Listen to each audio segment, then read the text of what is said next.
নমস্কার বন্ধুরা, আশা করি তোমরা সবাই ভালো আছো। বাবুঘাট থেকে ফেরার পথে চক্র রেলে এসেছিলাম, আসার সময় আর গাড়ি করে আসিনি, ট্রেনে এসে সোজা নামলাম জংশনে। দেখো সন্ধ্যা রাতের জংশন স্টেশনটা দেখো কি সুন্দর।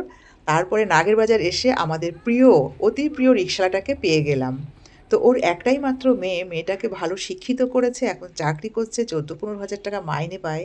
শুনে ভীষণ ভালো লাগলো। আর সারাক্ষণ এত জলই থাকে।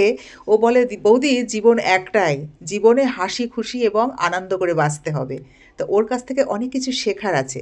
তোমরা ওর মুখেই শোনো ওর কথাগুলো, কী সুন্দর কথা বলে, প্রত্যেকটা কথার সঙ্গে তাল মিলিয়ে ও কথা বলে। কেমন? তো তোমরা কিন্তু ভিডিওটা স্কিপ করো না, শুনবে অবশ্যই। তোমাদের জন্য অনেক ভালোবাসা ও শুভকামনা থাকবে। সবাই এরকমভাবে জীবনটাকে এনজয় করো। কিসের চাকরি পেয়েছে?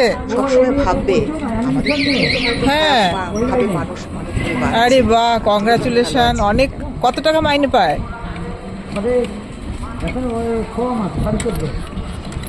যাই হোক, টাকা জমাতে বলো, নিজের বাড়ি টাড়ি যেন করতে পারে।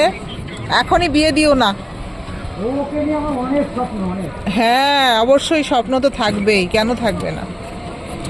সন্তান সবাই সমান, সন্তানদের নিয়ে মা বাবার স্বপ্ন থাকবে না? কত কষ্ট করে পড়িয়ে বড় করেছো, রিক্সা চালিয়ে।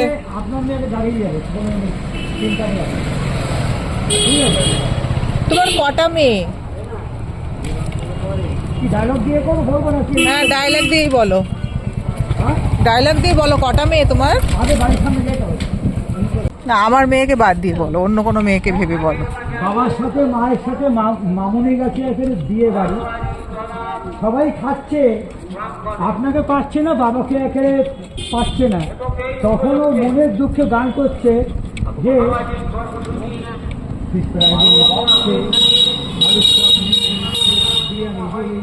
বাবা কই কই, বাবা কই কই, বাবা কই কই। ঠিক আছে, আমার আমার একটুখানি গেল।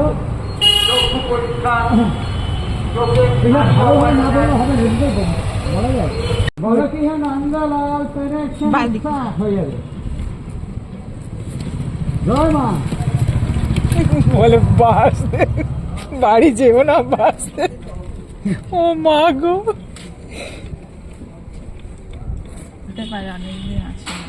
না না, মাঝে মাঝে আমি আসি না। হ্যাঁ হ্যাঁ, তাহলে কি করে আমি একটু ভুললাম। হ্যাঁ, এবারে বলুন। মেয়েটা আপনার অনেক ভরসা, আপনার অনেক ভরসা। আমার ভরসাকে দেখতে। হ্যাঁ, তাহলে আমি বললাম তো। আগে ডাক্তারে কি বলে সেটা একটু বলো না না, বলো আরেকবার। বাবা, ডাক্তার কি বলবে না গেলে? ভাড়া আছে আমার।